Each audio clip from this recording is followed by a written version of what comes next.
ஸ்தோத்திரம் ஸ்தோத்திரம்.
பிள்ளைகளை கொண்டு வரும்படியாய் தடைகளை உடைத்து நம்முடைய சபையில் அநேக காரியங்கள் தடுக்கிறது.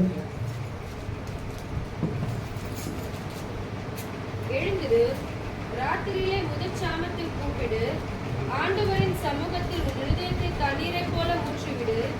எல்லா தெருக்களிலும் முனையிலும் பசியினால் மூச்சித்து போகிற உன் குழந்தைகளின் பிராணனுக்காக உன் கைகளை அவரிடத்திற்கு ஏறிடு. எழுந்திரு, ராத்திரியிலே முதல் சாமத்தில் கூப்பிடு, ஆண்டவரின் சமூகத்தில் உன் இருதயத்தை தண்ணீரை போல ஊற்றிவிடு. இன்றைக்கு ஸ்தோத்திரம், நம் தண்ணீரை போல நம்முடைய இருதயத்தை ஊற்ற முடியாத அளவுக்கு கட்டப்பட்டு இருக்கிறோம். அநேக ஸ்தோத்திரம் வீட்டை குறித்ததான கவலை, அநேகருக்கு ஸ்தோத்திரம் அநேக காரியங்களை குறித்ததான கவலை இருக்கிறது. ஆனால் கர்த்தர் சொல்றார், எழுந்து ராத்திரியிலே முதல் சாமத்திலே நோக்கி கூப்பிடு என்று சொல்லியிருக்கிறார். அப்போ ஸ்தோத்திரம் என்ன சொல்றாருன்னா, இவன் இருதயத்தை தண்ணீரை போல ஊற்று. அப்போ நம்மளுடைய இருதயம் இப்ப எப்படி இருக்குன்னா, ஒரு நார்மலான இருதயமா இல்லை. இன்றைக்கு அநேகருக்கு நம்ம ஸ்தோத்திரம் இருதயமானது இன்றைக்கு பாரத்தினால் நிறைந்திருக்கிறதா இருக்கிறது, அநேக கவலைகளால நிறைந்திருக்கிறது. கர்த்தர் சொல்றார், இன்றைக்கு இந்த உபவாச நாளில தண்ணீரை போல இருதயத்தை அவர் சமூகத்தில் ஊற்ற போகிறோம். கண்ணீர் எல்லாம் ஸ்தோத்திரம் அவர் ஸ்தோத்திரம் கழிப்பாக மாற்றப்பட போகிறார். அதனால ஸ்தோத்திரம், எழுந்து உன் இருதயத்தை அவர் சமூகத்தில் தண்ணீரை போல ஊற்றி எல்லா தெருக்கள் முனையிலும் பசியினால் மூர்ச்சித்து போகிற உன் குழந்தைகளின் பிராணனுக்காக உன் கைகளை அவரிடத்திற்கு ஏறிடு. இன்றைக்கு அநேகர் அப்படிதான் இருக்கிறோம். குழந்தைகள் என்ற போது நம்மளும் ஒரு குழந்தை தான். இன்றைக்கு அநேக ஸ்தோத்திரம் பசியினால், அதாவது ஆவிக்குரிய வாழ்க்கையில பசி எதை குடிக்கிறது தெரியுமா? ஆவிக்குரிய வாழ்க்கையில ஆவியின் கனிகள் இல்லாதபடிக்கு இன்றைக்கு இருக்கிறோம். இன்றைக்கு ஆவியின் தாகத்தில் ஸ்தோத்திரம் இல்லாதபடி இருக்கிறோம். அதனால நம்ம எப்படி இருக்கணும்னா, இன்றைக்கு ஸ்தோத்திரம், ஆண்டவரே எனக்குள்ள உடைய ஆவியானவர் கிரியை செய்ய வேண்டும் என்று சொல்லி தேவ சமூகத்துல நம்ம ஸ்தோத்திரம் இன்னுமா நம்முடைய இருதயத்தை இன்றைக்கு ஊற்ற போகிறோம். பார்க்கிறோம் இல்லையா? ஸ்தோத்திரம் ஏசாயா 58வது அதிகாரத்தில் 6, 7, 8, 9 வாசிங்க. ஏசாயா 58, 6, 7, 8, 9 எடுத்தவர்கள் சீக்கிரமா வாசிங்க. ஏசாயா 58. அத்திமரத்தின் கட்டுகளை அவிழ்க்கிறதும் நுகத்தடியின் பிணையல்களை நெகிழ்கிறதும் நெருக்கப்பட்டிருக்கிறவர்களை விடுதலை ஆக்குகிறதும் சகல நுகத்தடியை உடைத்து போடுகிறதும் பசியுள்ளவனுக்கு உன் ஆகாரத்தை பகிர்ந்து கொடுக்கிறதும், துரத்துண்ட சிறுமையானவர்களை வீட்டிலே சேர்த்துக் கொள்கிறதும், வஸ்திரம் இல்லாதவனை கண்டால் அவனுக்கு வஸ்திரம் கொடுக்கிறதும், உன் மாம்சமானவனுக்கு உன்னை ஒலிக்காமலும் இருக்கிறதும் அல்லவோ எனக்கு உகந்த ஆமென். எது உகந்த உபவாசமா இருக்கிறதுன்னு சொல்லி பாருங்க. நமக்கு ஸ்தோத்திரம். தேவ சமூகத்துல வெறும் ஜபமும் வேத வாசிப்பும் மாத்திரம் தேவ சமூகத்துல இருந்தால் அது மாத்திரம் ஜபித்த உபவாசித்த ஆண்டவர் சமூகத்துல இன்னைக்கு ஒரு நாள் ஃபுல்லா நான் சாப்பிடாம இருந்தேன், அது எல்லாம் உபவாசம். இதுல என்னெல்லாம் போடப்பட்டிருக்கிறதோ அதுதான் உபவாசம், உண்மையான உபவாசம். பசி உள்ளவனுக்கு உன் ஆதாரத்தை பகிர்ந்து கொடுக்கிறதும், துரத்துண்ட சிறுமையானவர்களை வீட்டிலே சேர்க்கிறதும், வஸ்திரம் இல்லாதவனை கண்டால் அவனுக்கு வஸ்திரம் கொடுக்கிறதும், உன் மாம்சமானவனுக்கு ஒழிக்காமலும் இருக்கிறது தான் உகந்த உபவாசமா இருக்கிறது. தேவ சமூகத்துல ஸ்தோத்திரம். நான் மற்றவர்களுக்காய் கொடுக்கிறதை விட தேவனுடைய ஸ்தோத்திரம் எதுல பிரியப்படுகிறது தெரியுமா? கர்த்தர் யார் சிறுமையா என்கிறாரோ அவர்களுக்கு கொடுத்து நாம் ஸ்தோத்திரம் தேவ சமூகத்துல ஸ்தோத்திரம் நாம் மகிமைப்படுத்தும் பொழுது கர்த்தர் அது உகந்த உபவாசமா எண்ணுகிறார். அது மாத்திரமல்ல, பசியுள்ளத்தில் உன் ஆத்துமா ஸ்தோத்திரம், பசியுள்ளிடத்தில் உன் ஆத்துமாவை சாய்த்து சிறுமைப்பட்ட ஆத்துமாவை திருப்தியாக்கினார். அப்பொழுது இருளில் உன் வெளிச்சம் உதித்து உன் அந்தகார மத்தியானத்தை போலாகும். பாருங்க, தேவ சமூகத்துல நம்ம எப்படி உபவாசிக்கணும்னா, இன்றைக்கு அநேக உபவாசம் என்பதை என்ன என்று சொல்லி அநேக நம்ம ஸ்தோத்திரம் நாலு லட்சம் கூட உபவாசம் இருந்து அநேக வீட்டு வேலைகளை செய்கிறோம். நம்ம ஸ்தோத்திரம் வீட்டு வேலைகள் ஒரு பக்கம் இருந்தாலும் முதலாவது தேவனுடைய ராஜ்யத்தோட நீதியை தேடும் போது நமக்கு எல்லாமே அவர் கூட கொடுக்கிறவரா இருக்கிறார். அப்போ உபவாச நாளிலே கர்த்தர் நம்ம எதற்காக நம்மை அழைத்திருக்கிறாரோ அதை மாத்திரம் நாம் செய்ய நம்ம பாத்திரவான்களா இருக்க வேண்டும். இன்னைக்கு ஒரு மனதோடு கூட நாம் செபிக்க போகிறோம். எஸ்தர் 4ஆம் அதிகாரம் 9ஆம் அதிகாரத்துல வாசிக்கிறோம். 4ஆம் அதிகாரத்துல போடப்பட்ட அந்த ஸ்தோத்திரம் பத்திரத்திற்கு கையெழுத்தப்படையிட்டது. ஆனால் ஸ்தோத்திரம் 9ஆம் அதிகாரத்துல கர்த்தர் காரியத்தை மாறுதலாய் முடித்தவராய் இருக்கிறார். யூதர்களுக்கு களிப்பு உண்டாகும்படி கர்த்தர் காரியத்தை மாறுதலாய் முடித்திருக்கிறார். இன்றைக்கு கூட ஸ்தோத்திரம் நம்ம செபிக்கிற வேலையில உங்க வாழ்க்கையில என்ன காரியம் எல்லாம் மாறுதல் இல்லாம இருக்கிறதோ, ஆண்டவரே என் கணவரோடு எனக்கு மாறுதல் இல்லப்பா, என் பிள்ளைகளோடு எனக்கு ஆண்டவரை துக்கம் நிறைந்திருக்கிறது ஆண்டவரே, அப்பா என் வேலை ஸ்தலத்திலே எனக்கு நிந்தை அவமானமா இருக்கிறது ஆண்டவரே, என் சொந்தங்கள் மத்தியிலே நான் அவமானப்படுகிறேன் என்று சொல்லி அநேகர் இன்றைக்கு புலம்பிக் கொண்டிருக்கலாம். ஆனால் கர்த்தர் நம்மை பலப்படுத்துகிறவராய் இருக்கிறார். அவர் ஸ்தோத்திரம் நம்முடைய முகத்தை பிரகாசிக்க பண்ண அவர் வல்லவராய் இருக்கிறார். கண்களை மூடி சொல்லுவோமா? ஆண்டவரே அப்பா, உபவாச நாளிலே, உபவாசம் என்பது உமக்கு நாங்கள் ஒரு மனதோடு நன்றி செலுத்துகிற இந்த நாளிலே அன்றைக்கு ஜனங்கள் இஸ்ரவேல் ஜனங்கள் பாடி துதி செய்ய தொடங்கின பொழுது கர்த்தர் பெரிய காரியங்களை அவர்களுக்காக செய்தார், பெரிய அற்புதங்களை அவர்களுக்காக செய்தார். இன்றைக்கு எரிகோ மலர்கள் உடைய போகிறது. இன்றைக்கு எரிகோ தடைகள் எல்லாம் உடைக்க கர்த்தர் வல்லவராய் இருக்கிறார் என்பதை நாம் உணர்ந்தவர்களாய் கண்களை மூடிட்டு ஒப்புரவாகுவோமா? ஆண்டவரை என்னை ஒப்பு கொடுக்கிற ஆண்டவரே, அப்பா என்னை ஒப்பு கொடுக்கிற ஆண்டவரே, அப்பா உள்ள உடல் எல்லாமே உமக்கு தந்தேன் ஐயா, கள்ள கபடி இல்லாமல் காத்துக் கொள்ளும் ஐயா என்று சொல்லி தேவ சமூகத்துல ஹல்லேலூயா ஹல்லேலூயா ஹல்லேலூயா ஹல்லேலூயா அர்ப்பணித்தேன், நான் அர்ப்பணித்தேன், அர்ப்பணித்தேன், நான் அர்ப்பணித்தேன், என் ஆவி ஆத்ம சரீரம் அர்ப்பணித்தேன், என் ஆவி ஆத்ம சரீரம் ஆமென் அர்ப்பணித்தேன். நான் கண்களை ஆமென் கைகளை வச்சு என் ஆவி ஆத்ம சரீரம் அர்ப்பணித்தேன், என் ஆவி ஆத்ம சரீரம் அர்ப்பணித்தேன்.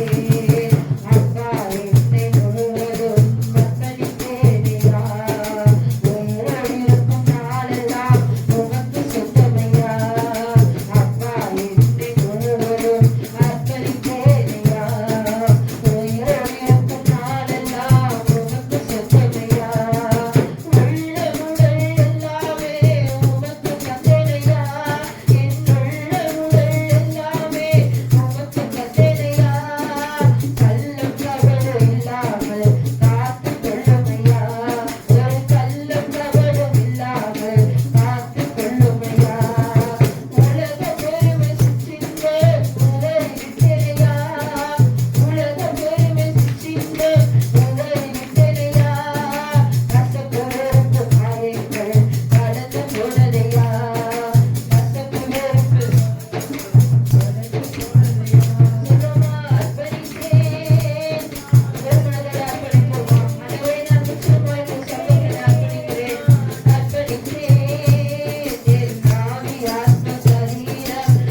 எல்லாமே அவருக்கு சொந்தமானது.